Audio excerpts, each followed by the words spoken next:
Mela Bedia incarne un professeur martyrisé par ses élèves dans la dernière comédie de Frédéric Kiering, aux côtés d'Audrey Fleurot, et l'expérience de tournage lui a permis de réaliser le quotidien des enseignants qu'elle voyait de loin. Avant cela, elle la très bonne élève timide d'un établissement catholique, poussée par son frère Ramzi.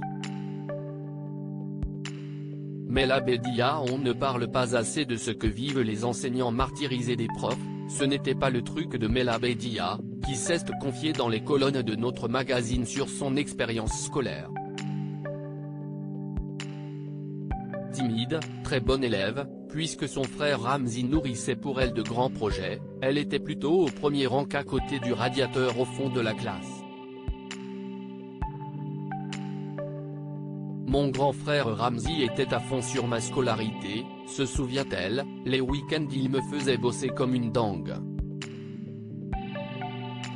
Il nourrissait de grandes ambitions pour moi, prépa HEC c'était son rêve.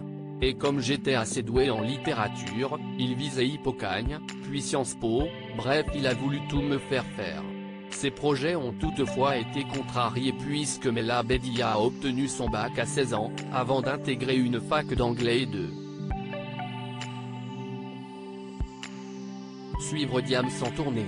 En tous les cas, la jeune comédienne n'avait aucune idée du calvaire que pouvaient vivre certains professeurs débutants ou non, face à des classes ingérables. Si est en rencontrant des enseignants pour préparer son rôle qu'elle a découvert leur quotidien. Car si elle reconnaît que c'était marrant d'être assise derrière le bureau et de demander le silence, Mela Bedia a également compris la difficulté et le manque de reconnaissance qu'engendre ce métier. Ils arrivent avec plein de bonnes intentions, l'envie de transmettre, et souvent si est une grosse désillusion. Je ne pense pas que ce soit la faute des élèves, tout le système s'est enrayé. On ne parle pas de ce que vivent les enseignants. Comme les soignants, ils sont très mal payés, alors qu'on devrait les chouchouter. Voilà qui devrait leur faire plaisir. Interview à retrouver en intégralité dans votre magazine Téléstar en kiosque et en version numérique ce lundi 8 août.